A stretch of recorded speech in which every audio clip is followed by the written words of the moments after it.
This podcast features adult content not suitable for listeners under the age of 18. You have been warned. Previously on Back to the Story. Burn off and boil the blood, singe the hair, and eventually come into a roaring flame that begins to burn the corpse of Valgrith. This was once a holy city. I'm gonna go over to that statue and then look at the others and say, do you think we can pull this thing down?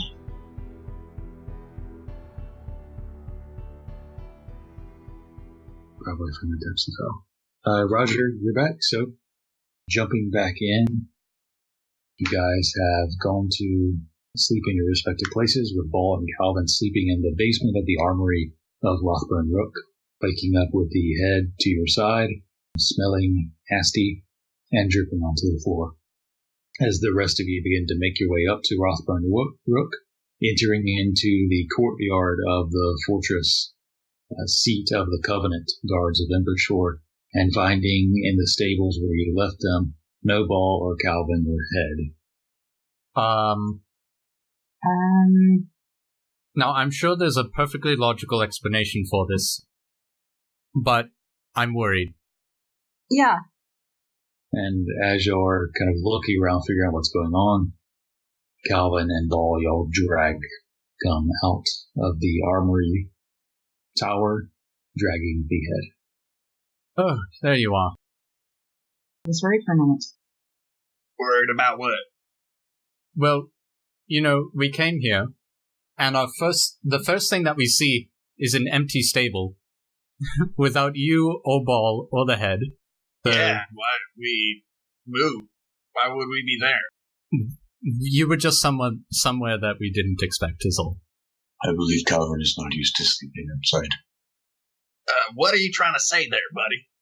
Maybe you wanted something more comfortable. Well, I mean, I'll never turn down comfort, but we were kind of suggested to go over there. So, wasn't exactly I don't know. Let's just move on. This is not something worth holding us up over. Okay. So you guys enter into the Lothburn Rook and head towards the side door where the office was, which you now see is open as you move into the room. And it's a fairly small room for all of you to be in there at once. I'm not there. You see, Ellory is something else. I'm at home. At home, okay.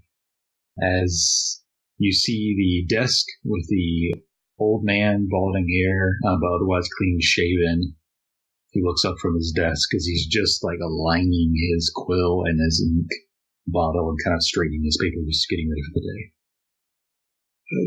Hello? Morning. Hello, my good man. Hello to you as well, half-elf. Can I be of service? Yes, we are here to claim a bounty. Several, I think. Okay, sure. And he begins opening a file cabinet. What was the name under? Bronze scales. And for what bounty was it? You were in here not too long ago. Well, we are looking right now to turn in a couple of them. We've slain several Volren, and we have evidence of such. Okay, yes, I see here the contract. This contract has been dismissed, though I see the date here. It was signed before it was dismissed, so I will be able to honor the contract in Covenant. It looks here 25 gold pieces per Valgrith head and 500 for the Valgrith itself. Then what proof do you have of these slain creatures? Oh, well. Well, I put out the 17 pairs of horns. And those were probably in the bag of holding, I imagine? That's where I assumed they were? That's where I figured they were. Okay, so Kalvyn kind of comes forth with his bag and begins pulling. Is there like a trick, like with a bag of holding, like you kind of just flip it inside out and everything dumps out? Does that same apply to the... Yeah, that's what Kalvyn does. It's a bag of holding, but it's cold. Okay, so you turn it outside and just... And suddenly there is a tall pile of 17 heads of various disgustingness. We also have the cobra head, of frost. the cobra horns, 5 of the birds, and 5 of the snake heads. So just this mound of And as you're doing all this, the old man, oh, wait, stop it, not here. And he's just, as you're just piling all this shit all over to his floor, and he has that rug, and it's just covered in nasty, disgusting blood. And the Valgrith. Okay, and I assume Ball or someone. Just kind of splats nasty onto the floor. Okay, and he stands up and comes to his desk and starts counting and, like, kicking some things into the different piles. Okay, well, according to my notes in what constitutes a Valrin, I will be able to compensate you for these 17, and then these horns, 18 of the Valrin, and this large head appears to be the Valgrith as well. He begins counting it up. I will be right back with your coin. He leaves. Couple moments go by, and he comes back, and he's escorted with a covenant as well, who comes in, a female half-elf who comes in a little younger, maybe early 30s, wavy, dirty blonde hair, freckles on her nose below these silver eyes. And she kind of carries a small wooden box of coin. And kind of, it clanks onto the desk. And I'll just need one of you to sign here, stating that the contract is finished. I'll sign if no one else does. Okay, you sign. He hands you a quill, and you dip it, and you sign. Here in this box is 950 gold pieces, as per the covenant and contract you signed previously. Thank you very much, my good man. Can we ask why the bounty was dismissed? Oh, of course. And he begins to say something and is cut off by the female half-elf. The contract was dismissed because we made another contract with professionals. Oh, they're gonna be butthurt. Well, they're actually, we've done it a bit cheaper than they would have. To be honest, we were disbanding it because, well, the last several parties attempted it, didn't make it, and we were tired of people getting killed, chasing fool's gold. I don't know. The gold is taken care of. Wait, is this gold fake? He bites a piece of one. You bite into it and it hurts your teeth a little bit. A little piece of ivory chips off. This isn't fool's gold. It's a ton of, and she kind of looks. I'll explain it to you later, Kalvyn. Don't worry about it. The gold is real. Yeah, it is. Well, you are free to leave. Gray Commissioner, we will clean this mess up. And perhaps our professionals will be interested in procuring what you've gathered here for us. I would imagine that there's probably more Valrin to kill anyways. I wouldn't imagine that as soon as the Valgrith's dead, all the Valrin suddenly just destroy themselves or something, so... Perhaps we will speak to the professionals and we will know more about this subject. Out of pure professional curiosity, who did you take this contract out with that knows so much about monsters and what the parts? Professionals, the unhallowed nearby in their tower, wherever it is, they've taken up the contract. I don't see what's so funny, but can I roll up my sleeve and be all like, that's what's funny about it? It takes you a second because of the armor, but sure, you can. Oh, he does it. He's like, hold on, just let me, like, it'll make sense in a second, I promise. Just give me it. I see. It does, and she kind of looks back at the older man. Oh, there does seem to be their stamp mark, yes. Okay, the contract was made with a specific individual. If you want payment from them, you'll have to return your 950 gold and seek payment from him, or send him here to collect his payment per that contract. Oh, I was just, what? No. In that case, why don't you all leave? We're gonna leave. Yeah, I but think... not because you told us to, because that's what we were about to do. Sounds good. It sounds great. Well, I'm busy, so... And she scoots past you all and leaves. Bye, new friend! So, what do we want to do before we catch our boat ride? We need to go to Melly and have her identify things, and honestly, I want to spend a day with my fathers. Right. That's probably a good idea. Why don't we hit up Melly first, and then we can take our time with our families and meet up when we need to. Alright. Let's go get Ellory before we go to Melly. Okay. And as y'all begin to head that way, Ellory, at the copper sail as you spent the night, Mogthor at some point pulls you aside when it's a little slower before the crowd comes in during the next day in the morning.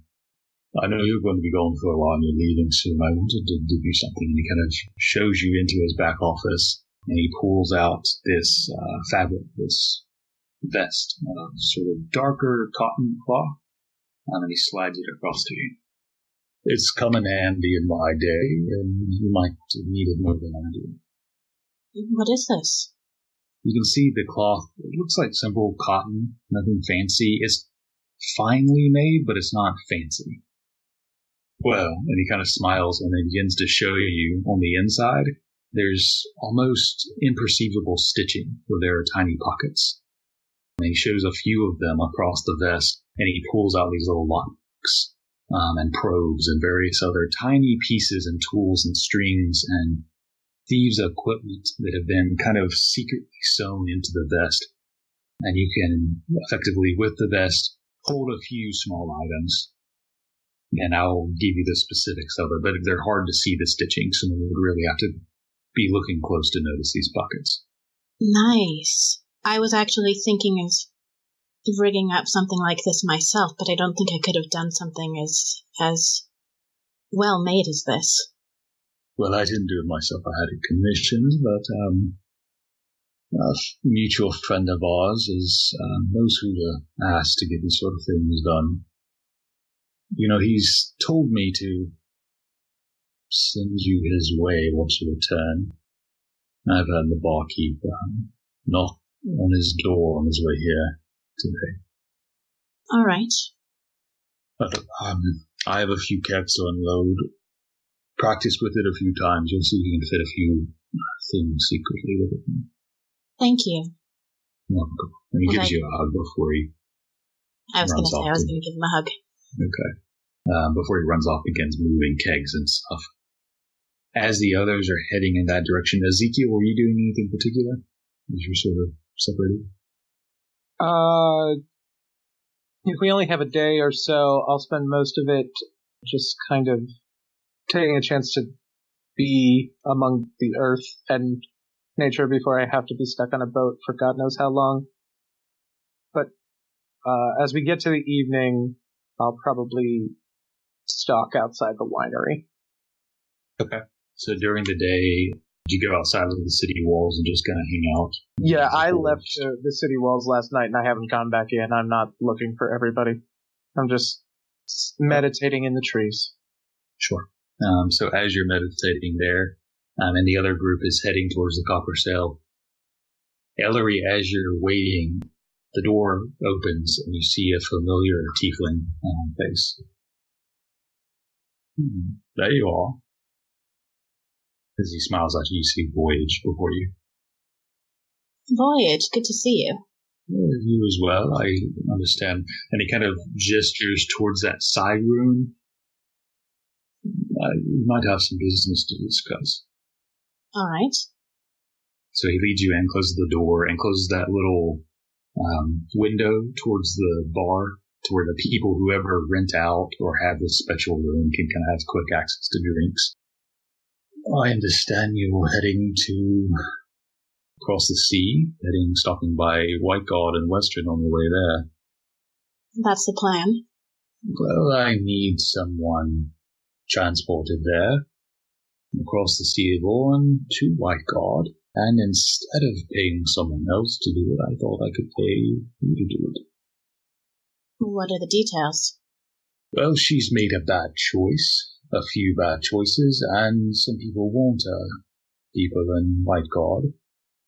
I'll offer 50 gold pieces, plus whatever expenses for the ship to get her there, for you to deliver her to a place in Whiteguard. Simple as that. She shouldn't fight back or cause any trouble. She's been warned. I think I can probably handle that. Anything I should be aware of? She is currently in chains, though in transport, you might have to say she's a prisoner of some sort, if anyone asks questions. And he begins pulling out the 50 gold, and then pulling out the gold for the ship as well. You'll find her in the Devil's Rod in a place called Heritage Pax. It's a market of sort. I know you're probably unfamiliar with this side of town, but talk to Melius, and he will get you the girl, or Azana, and take her to aboard the ship and take her to Whiteguard. And once you're in Whiteguard, take her to a place called the Devil's Cut. It'll be in the Hangman's Bar in Whiteguard. Ask around and find it. Is she going to need to stay in chains the whole journey? I'll leave that to your discretion. Just make sure she gets there. All right. I'm going to go sort things out at the Devil's Cut and the Heritage Packs, and good luck. Maybe I just knock some. Do you mind if I ask what this is all about? Why she needs to be delivered? She made some bad choices and offended, we'll say, some powerful people she shouldn't have, and certain people in Whiteguard want her more than I do. It's pretty cut and dry. I would send someone else, but I honestly would have to pay for the return trip, and for you, I don't. And I trust you. All right. Deal. And he slides you the gold and knocks on the table. A few minutes go by as you kind of come out, and before your friends begin entering in, all of them. Ellory, 190 gold for you. Thank you. I don't wave it around. I give it to her as soon as we get to her. I know this place a little too well at this point. Did everything go smoothly? More or less. So, we're gonna have somebody extra coming along with us. You mean other than Ezekiel? Yeah. Who is it? I don't want to tell you the details here, but, I've made a bit of an arrangement to escort somebody who needs to be taken to Whiteguard. I think we're going that way anyways, right? Yeah, that's right. One of our first stops. I guess if we're going that direction anyways, I don't see any problem with it. The only catch is that this person might not be too happy about it. Are we kidnapping someone? No. Well, we can talk about it another time. Somewhere better than here. Was there anything else that we wanted to do before we head off? I actually have a little bit of research that I need to do. And we need to talk to Melly. Yes. Well, if you have to do a little bit of research anyways, I guess we have to talk to Melly either way. She is pretty good at that, isn't she? Yeah. Okay, so do you all head to Melly? I guess so. Mm-hmm. Okay. So you all head over, finding her as she, on one hand, looks like she's reading through a catalog of some sort of various shipments, and on the other side, she's reading, of course, a stack of books. You went there to identify, I presume? Yes. Okay. So, looking at the scroll, I'll just go in, and I'll add this to your notes, but looking through the scroll. She doesn't fully understand it. She says it's not in her wheelhouse or in her understanding of how the arcane energies are manipulated. This works differently. But it seems to be a spell scroll of magic she is unfamiliar with that could teleport a creature through a portal and send them through flames to another location nearby. And I'll give you the specifics on that. The helm is a Kindgald helm, and after wearing this helm consistently, she says the wearer's eyes will begin to turn a sharp yellow or red, and would kind of glow as smoke kind of billowed out of the eye sockets. So, what would that do? She's not sure. She said it might scare someone. It would be easier to scare someone. All right. And the rapier was enchanted. She looks at the rapier, and it is a +1 rapier. +1 to hit and to damage. Well. The gem is a onyx gem of the War Mage. Requires attunement by a spellcaster, and the gem allows you to attach it to a weapon, which then can be used as spellcasting focus for spells. Oh, the lock, she confirms what Ellory you experienced. This lock has magically adjusting tumblers to thwart burglars. Dexterity checks made to pick the lock are made with disadvantage. Well, that lock would really come in handy. So, who wants the sword? I mean, it's very pretty. You know, it just kind of goes with my look. Because it's and black. Yes, and the opal is... I just... Please? I mean, I fight with a rapier and... So do I. But, to be honest, I don't use mine very often. So, why don't you go ahead and take it? Thank you. Sure. I will happily take it. Okay. Who wants to take the gem? I could make use for that. Alright. Sounds good. Alright, so what's next? I'd like to ask Melly if she has any advice on where I should search for the information I'm looking for, which is that I'm looking for information on ships that were in Embershore at certain times in the past. Like specific ships? Any ships that were, basically information about any ships that were here at specific times.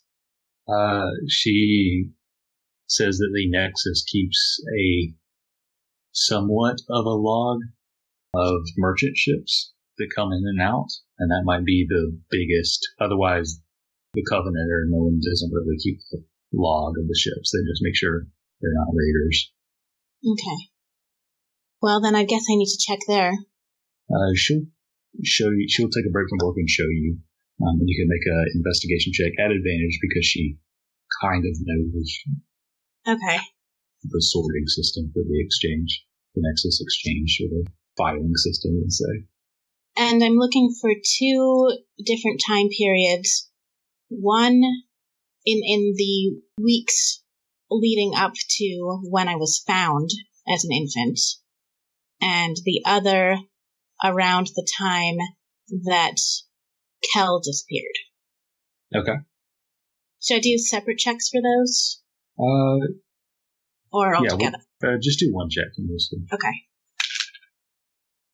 Okay, I'm really glad I had advantage on that, because one was a natural 1, the other was 17, with nothing added. So, looking through, you see, once you start looking through at those various time periods, you start to see the same stuff over and over again.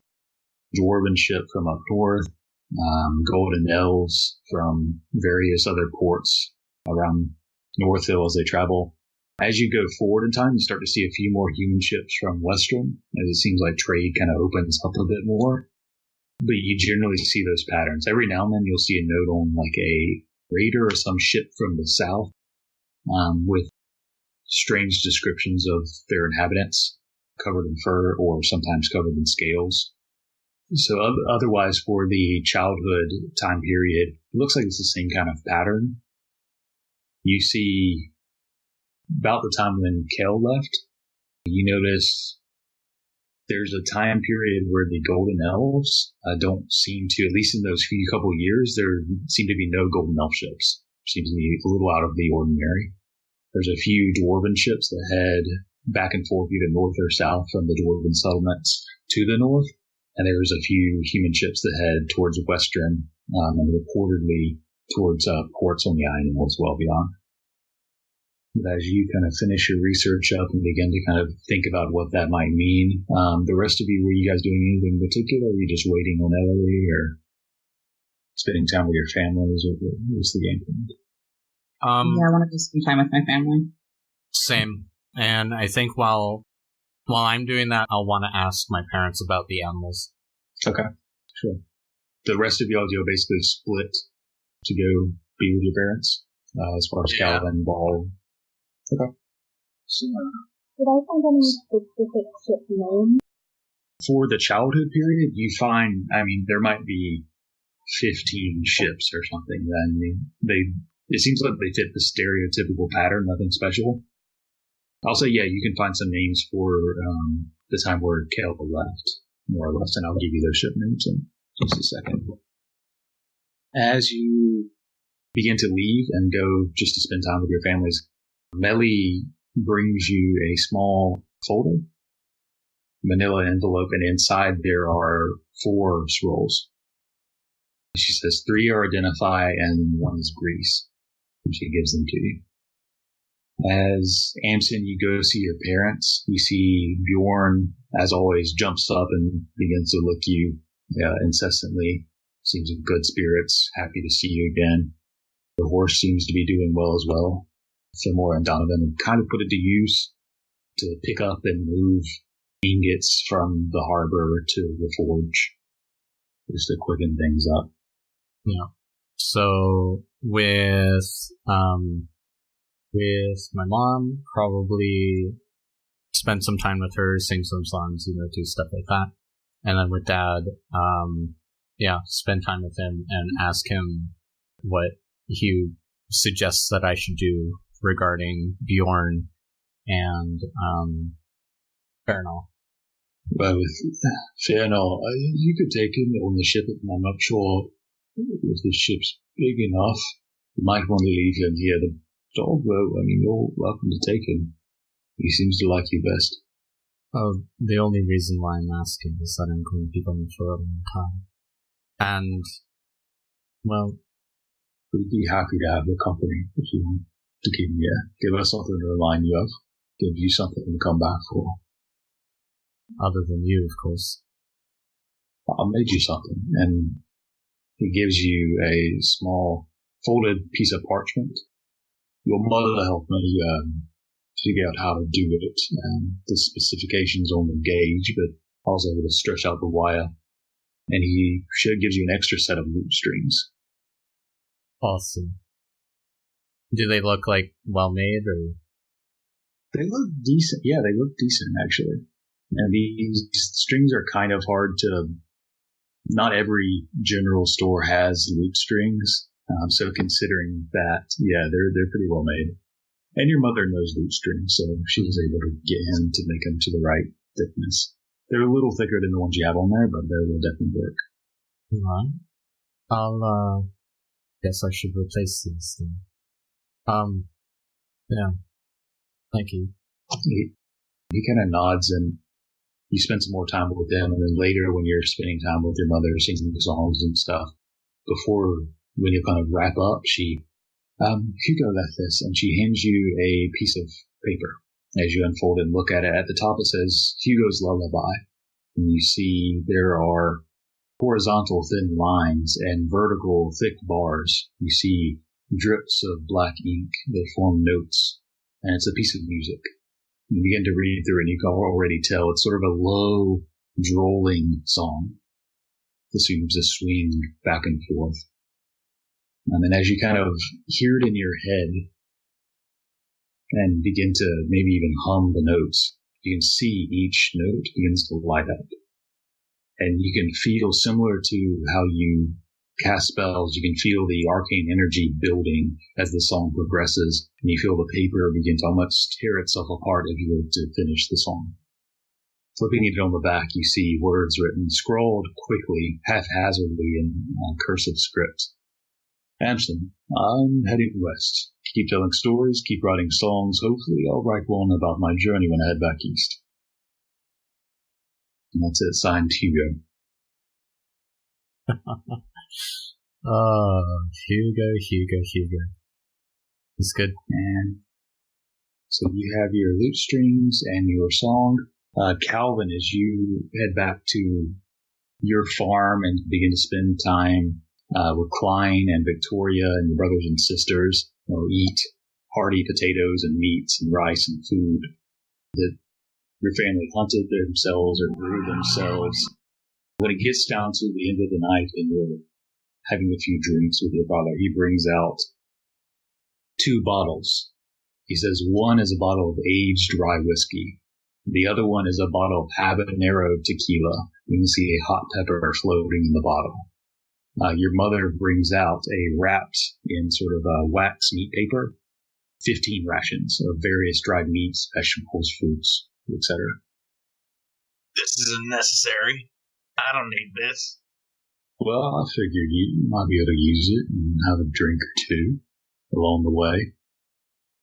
Well, it will be mighty fine, but, I mean, I do appreciate it, but I don't want to take from y'all. Just take it, Kalvyn. I made a whole cask of it. It's not much in the long run. We got plenty of rations this year, actually. Well, thank you. I do appreciate it. And he puts his hands on your shoulders and you share a few little drinks, and your family, you'll kind of share stories about when you grew up and things you got into, and Fruity and the dragon, and it's enjoyable. It's fun, lighthearted, and you have those 2 bottles and those rations. And Vesper, as you're kind of spending time with your 2 fathers, eating, talking about stories, Varys talks more about his journey when he took it a long time ago. And they kind of, towards the end of the night, as you're about to get ready for bed, they present, Lysander has given you 4 standard healing potions. They are smaller, they are concentrated, and you can use a bonus action for these. And Varys pulls out a piece of parchment, which he has written directions for you. Loose directions. He says it's been years since he took this journey, but the loose directions he took to get to 9-Minute from here a long time ago. Thank you. Of course, they were saying. I was going to actually stay up a bit and talk to Father, if you don't mind. They look at each other like, which one are you talking about? Varys is Papa, so Lysander is the one I want to talk to. Muted. Varys nods and I'll go get a drink. And he kind of heads off to get some water, have some fresh air outside. I'm going to switch to Primordial while I talk to him. I know this is a very sensitive subject, and it's not something that we have ever really talked about. But, I'm going out into the world now, and trying to go on this journey, and I just wanted to talk about Mother. You see his demeanor drops when you bring that up, and he begins to kind of stand up, turning around and no, Father, please. Please. I know her name and that she's gone, and that's it. And she was an Air Genasi, and that's everything. That's all you really need to know. She was a wonderful woman, and we did the best we could. You know I don't like talking about this. I know. It's been, 20 years. I just want to know. It feels like there's a part of myself that I don't understand. I'm more of her than I am you, and I don't understand it sometimes. And he kind of sits back down You're going to be gone a long time. Not sure when we'll be back. He takes a big sip of his wine. Your mother and I met on not good terms. She was a free spirit and I was the opposite. But there was something that drew us together. And against all odds, we tried to be free together. To escape. It's a hard place to escape from. Escape? You know I'm not from here. Your mother wasn't either. We came from another place, another world, entirely. She was captured and I was the one holding the keys. We ran across the desert, the embers, the days. We could not run them. We split, running. It took some time. We eventually found each other again, made our way out of that world, out of that place. But those people, those things there, we hold grudges. They searched. They found her. Long before we reached this place, this city. And they took her. He kind of stands up and turns around again so you can't see him, see his face. He pours more wine into his cup. So she might not be dead. This is why I didn't want to talk about this. I don't think it's worth thinking like that. But if she's out there... I held hope for a long time, and I had to let go. You just let her go. Just... Not by choice. So... Vesper kind of struggles for a bit. Figure out even what to ask. How old was I? You were a child, a baby, when they came back. Just make sure you'll come back. I promise I will. He comes and gives you a hug before Varys comes back in and kind of wipes himself off. Well, let's have dessert. And he kind of moves on, changes the subject, and goes back to being the Sander. And as y'all kind of continue discussions for a little while longer before heading to bed. So otherwise, you eventually find rest, unless there's something else. Ezekiel, you that night, as the rest are doing their thing, kind of walk outside the winery. You see the large stone giant statue with the gold in the center glinting off the light. Looks like the lights have been purposely torches being set up to where it glints off that metal. You see a few people entering here and there as the night begins to get riled up. He just spends some time considering things before heading back outside of the city, and he'll be waking up early for the boat tomorrow. Okay. You notice as you're standing out there, a few people come in and you notice a few darkly dressed, look like bouncers of some sort, kind of notice you watching and kind of, they don't come up to you, but they do keep an eye on you before you leave. You go outside the city and you all wake up in the morning and begin heading towards the dock. Oh, was that the night before? I thought we had one more day. There is one more day. Yeah, you're right. There is one more day. So y'all kind of have one more day for last preparations, buying, or whatever else you need to do before you head out. Well, I had a little bit of shopping, nothing huge that I wanted to do. And I kind of wanted to tell everybody about Voyage's little task somewhere other than the copper sale. Somewhere where we could speak more privately. Okay. Yeah, you can find an alleyway and step inside of it, or just find an open area towards the walls, maybe that are away from the sale. Yes, so I guess I just relay the same information that Voyage gave me. So it looks like we're going to have an extra companion on this journey, but it doesn't sound like she's going to be happy about it. I'd say a prisoner, not a companion. Well, yes. What did she do? Why are we transporting her? Is this for the Covenant? No. Kalvyn gets a little, crosses his arms and kind of looks at her like, really? Look, if it were for the Covenant, I wouldn't be doing it at all. I still don't know why we're doing it at all. Well, I already took the gold for it. I suppose I could return it, but I guess I didn't really think this through, particularly. Let's talk to her once we're on the ship about what's going on. Oh, I intend to. Maybe if we take her side, we've already got the gold. We can let her go. Or do you think your hookups in the other city would know? I don't know. I'm not sure how Voyage communicates with them. Well, if we find her sympathetic and skillful, maybe she, in air quotes, attacked us on the boat and we had to kill her in self-defense. So if she's useful, we kill her? No, Kalvyn. If she's useful, maybe we fake her death so she can escape. Okay. Well, think about it this way. You kind of agreed to...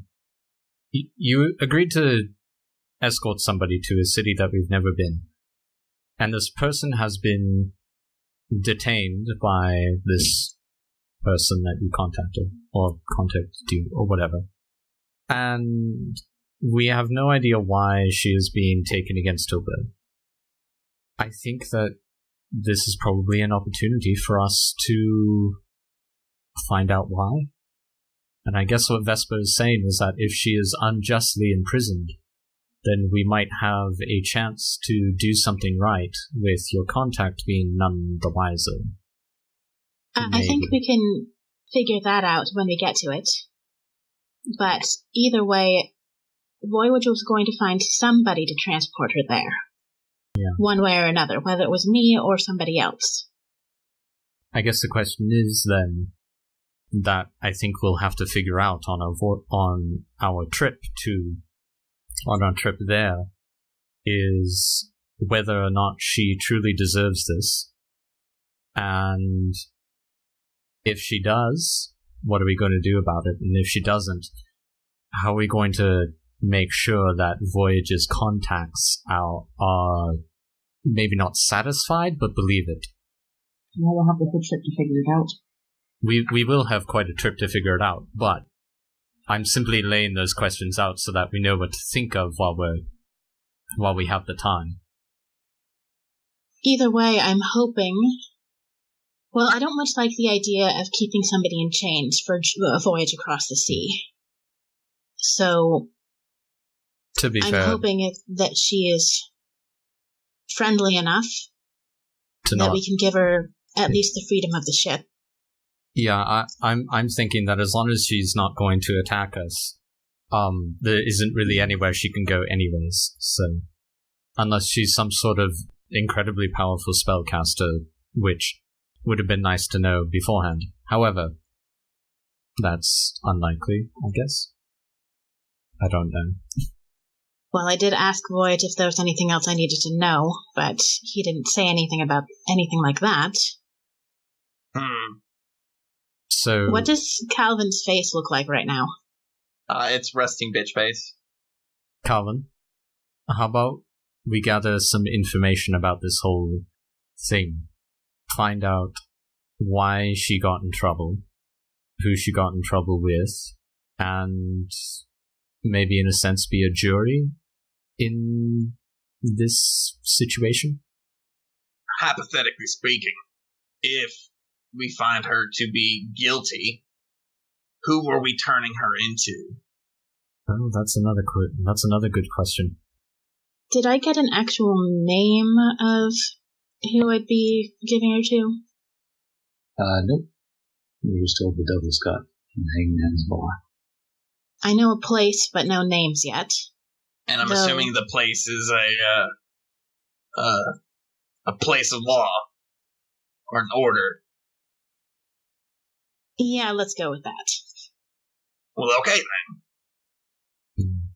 And possibly the person I need to pick her up from might have a little more information. It's true, we could always ask the person dropping her off. could ask them, like, is there anything that we have to worry about her? Does she have any tendencies to do certain things? Does she have certain abilities that we need to be worried about? You know, that kind of thing, like we're totally in the business kind of deal. Mm-hmm. But, you know, that information will be helpful to us to help us decide what we ultimately want to do with her. Because I'll be perfectly honest, it wouldn't feel right with me knowing that I aided in transporting someone to somewhere where something terrible would happen to them and they don't deserve it. Agreed. And so I'm with you on that, Kalvyn. And in a sense Vesper as well. I guess all of us, really. We should find out as much as we can about this before making a judgment call. Agreed. So, would a couple of you come with me to gather her up tomorrow before we leave? Sure. Mm-hmm. All right. Were we supposed to go somewhere today, the day before we... Tonight, once it gets dark, I wanted us to meet at the temple. Okay. Tick, tick, tick, tick, tick. Time passes, and it's now nighttime. Okay, so I wanted to go home. Ezekiel, just break, since you're kind of separate, interrupt us if you were doing something in particular. Nope, I have something to do right before I get on the boat. That's it. Okay. All right. So the night before, y'all begin to meet at the temple. Stonehill Abbey. So I wanted to grab whatever is, I'm not wearing them, but whatever is left of those harpy wings. I'm sure it's probably just like feather and bone at this point, but bringing that with me. And when I get there, I want to start setting up like a bonfire. Okay. You set up a bonfire outside of the temple there. So thanks for coming, everyone. I guess this is the last chance to back out if you don't want to come tomorrow. You won't see me backing out. To be perfectly honest, I think we all have our own reasons to go there. You kind of just started the wheels turning in our heads. You're the catalyst. Bob? I'm ready. Okay. So I feel dumb sort of explaining it out loud, but, pull out the wings. When, Nayayin fell, she severed her connection to the heavens by destroying her wings. And from there she had to journey to proclaim her redemption from her divinity. She prayed and no one listened. So it was a journey she had to take alone. I'm not alone, thankfully, but I figured it would be a nice symbol to burn the wings and start the journey that way. I like that. I will light the bonfire and put the wings on top. Okay.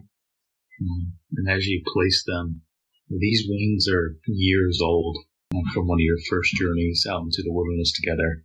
And as you put them down, the bones snap, these light, hollow bones of the harpy wings, the feathers, and ignite and begin to lift these burning feathers into the sky, flowing up, mixing with the light of the stars above. And you have this one last night before you leave for a long time. And before the flames go out, I'm going to take my braid and just cut it at the base and toss the hair on fire too. It smells great, guys, but... It almost immediately burns into smoke, quicker than most hair would. And then burns up, the smoke turning from white to black as you toss the braid in. And unless there was something else, you'll spend some time together before going back home for one last night before waking up tomorrow and preparing to board the ship. Ezekiel, you said you wanted to do something? Yeah, it's kind of a right before we leave kind of thing. Gotcha, okay. So the rest of you all begin to gather your gear and begin to head towards the ship as Ellory and who, I don't know who was accompanying her. Amsen was. In the morning before gathering together with everyone else, I'm going to do what Mora advised me with the bowl of salt water. Okay. And take the bowl, clean it. Make kind of an awkward prayer to Volta Mary, not really sure what to say. You do so, and kind of as you leave, you can feel a bit of the salt still fresh on your cheeks before you've even left land. As you and Amsen go to the Devil's Yard, was it just y'all two? Was anyone else going to come along? I could come with. Okay. Okay.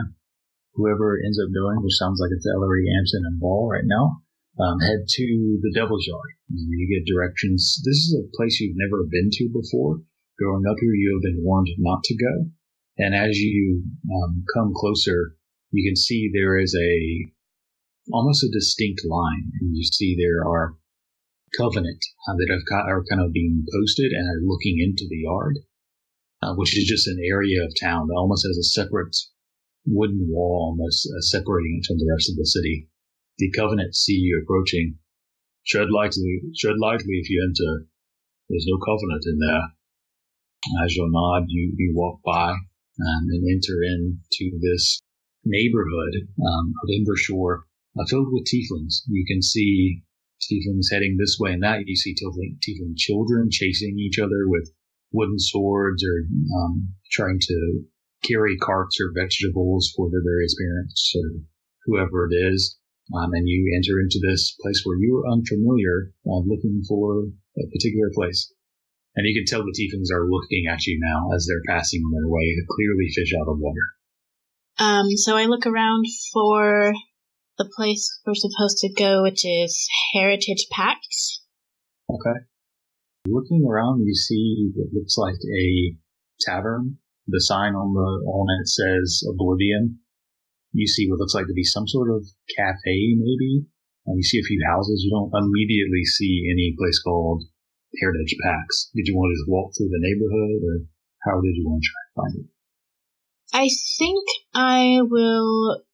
If I don't see anything immediately, I think I'll duck into the tavern and see if I can find somebody to ask about it. Okay. You duck into the tavern. It's not incredibly busy being during the day, but there are a few tieflings stalking behind the bar, moving kegs and such. Yes, you are lost. As you see a tiefling kind of rolling a big keg. So I'll greet this person in Infernal. He kind of shifts his tongue, surprised, eyebrow raised. You see his horn kind of twisting back over the rams, and responds in Infernal. Well, you know the tongue. What are you looking for? Do you want a drink? Well, it's a bit early for a drink for me, but... Takes a sip of his flask. Okay. I'm gonna go ahead and I think I'll give a couple of silver and say, I have business at a place called Heritage Pacts, but I'm not quite sure where to find it. Sorry. Eventually, you see a boy's head, a tiefling boy, with horns that almost go straight up, poked behind the bar. Come here, boy. The little tiefling kind of heads over in simple clothes, simple leather shoes. Take this lady to Heritage Pacts, and I will give you one of these silver. And he hands the tiefling boy one silver. He will take you there. Good luck. Thank you. Begins rolling his casket out as the boy tiefling, similar, kind of lighter red skin as the bartender, the ones that stick straight up. Follow me this way in Infernal. And he leads you out of the tavern and heads down the main thoroughfare. Takes a left down a medium, moderate-sized road, and then takes a right down a smaller one until you see another corner of a moderate-sized road again. And you see a 2-story building of simple stone. You see the sign outside says Heritage Pacts. It is inside.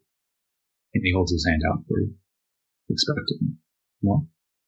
He goes up, he moves from Ellory to Amsen. More. I'll hand him one. He's saying this in common, like it's just more. Please, sir, I want some more. I'm gonna hand him one silver. He begins to shift towards the ball, and then just kind of like decides to get out while he's ahead and not ask the giant for more. And he responds in Infernal to Ellory. Bye.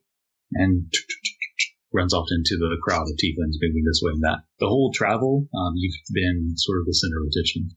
These tieflings. You see the second 2-story building. All right. Okay. So I head inside.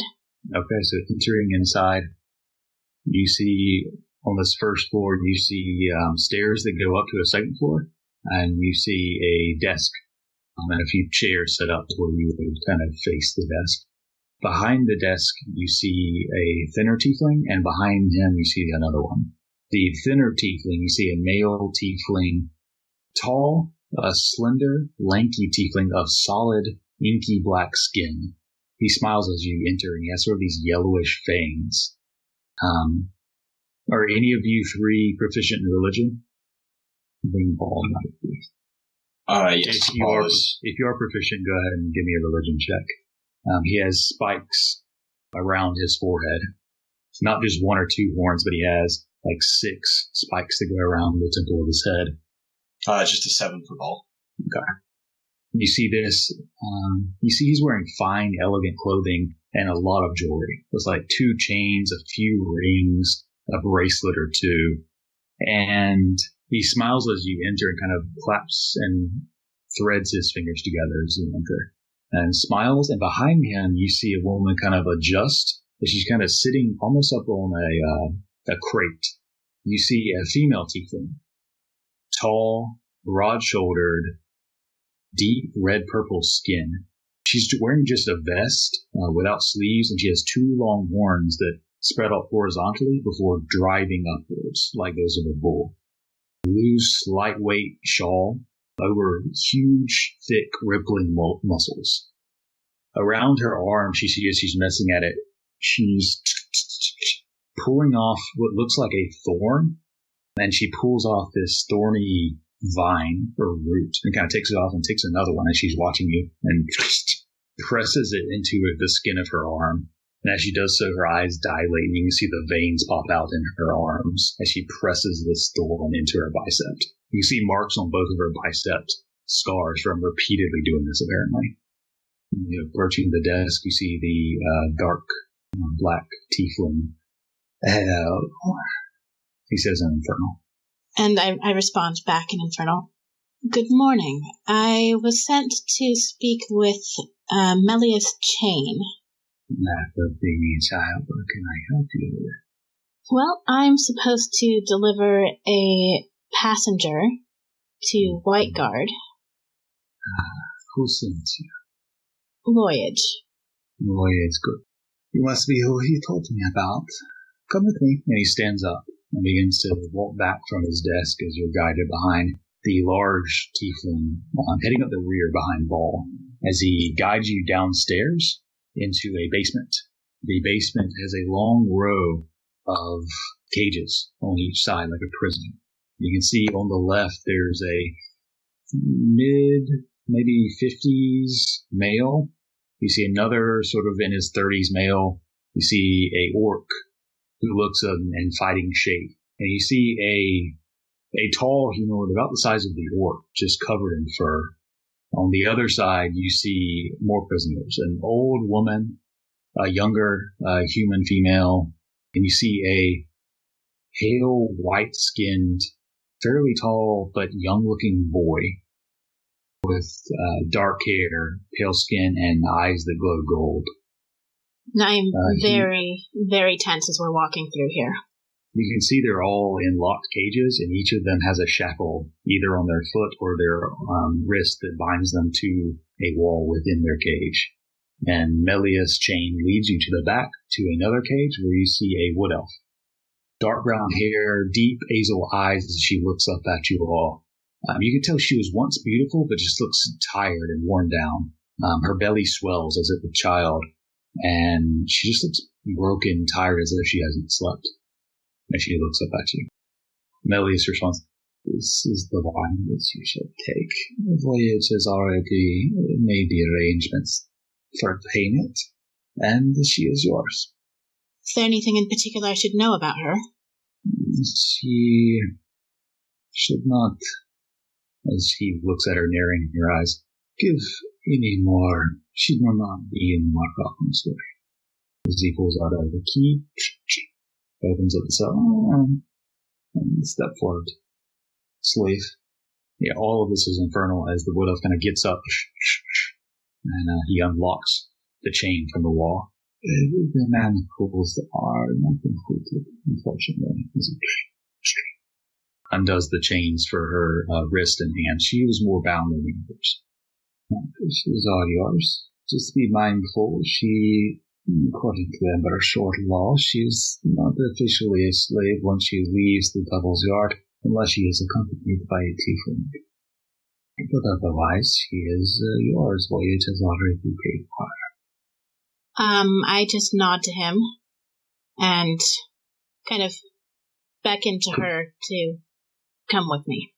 She follows you. She just kind of looks down at her feet, follows you. Are you perhaps interested in others? I have strong men and beautiful men and women, actually. This lady here is quite a queen, actually. If you would be interested.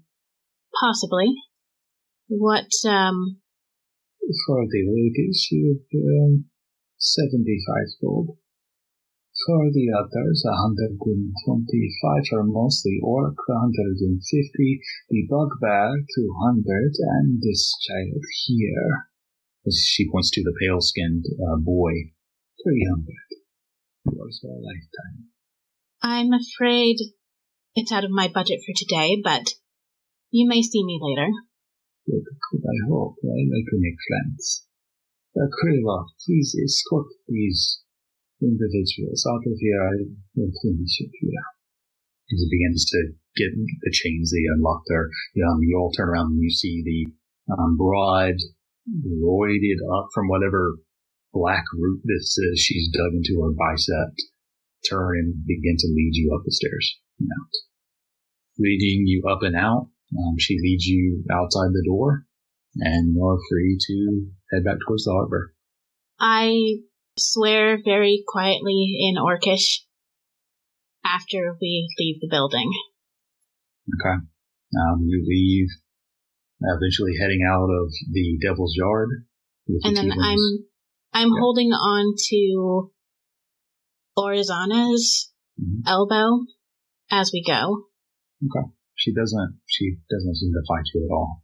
And just very quietly kind of lean towards her and whisper, "Don't worry." She almost seems like she doesn't even hear you. She's just looking forward and down and doesn't fight, just lets you lead her.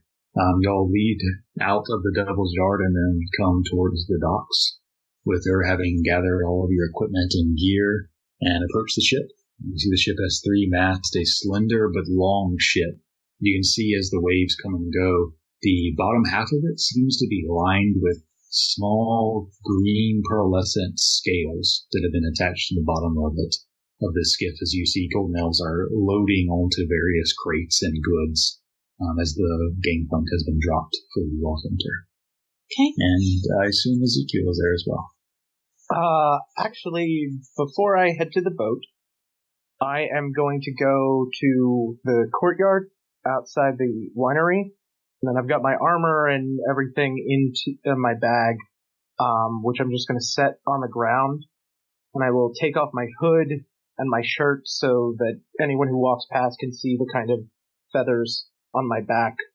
And he begins almost like a martial arts kata kind of thing, and I will take 10 minutes to ritually cast Skywrite. So as I'm like swirling my arms around in these martial arts move right above the winery, I will write the words, "Evil lurks beneath the winery, is coin worth your souls?" And then I will pop my wings and fly towards the dock. Okay, grabbing your gear as the cloud remains above the winery. You can see, gives you attention at first just doing these martial dance moves. But as people begin to point to the sky and notice, they kept grabbing other people by the shoulders, pointing into the skies, these clouds that began to form words and drift over the winery. You stirred quite a bit up, and if that wasn't enough, you grabbed your gear, eagle's wings out, and flew into the air and towards the docks. And I will maintain concentration on that for the full hour as best I can. Okay. The real question, though, when Ezekiel gets to the dock, is he still shirtless? Oh, yeah. He didn't stop to put a shirt on. Okay, good. Kind of floats down just as the wings kind of like flicker out, and I drop to the ground. Sorry, I had a little bit of business. You certainly know how to make an entrance. I had no time to take care of it myself. I hope your people will do the right thing. And as you'll begin to load up your stuff and pay Ezekiel, I think you already paid. You pay the gold and load on the ship with all of your gear as you sit upon this very finely crafted vessel. And that is where we're going to stop for tonight. We'll pick up next week. Thank you for listening to this episode of Back to the Story. For notifications when an episode goes live, you can find us on Stitcher, Player FM, or TuneIn. Download the app and subscribe or favorite us there. If you'd like to contact us, you can tweet us at @back_the_story. If you can't fit it into 280 characters, you can email us at thebonfirefables@gmail.com. And if you'd like further information about the campaign, the player characters, NPCs, or behind-the-scenes sneak peeks, follow us on either Twitter or on our Tumblr website. Lastly, if you'd like to support the show, feel free to buy us a coffee at ko-fi.com/backtothestory.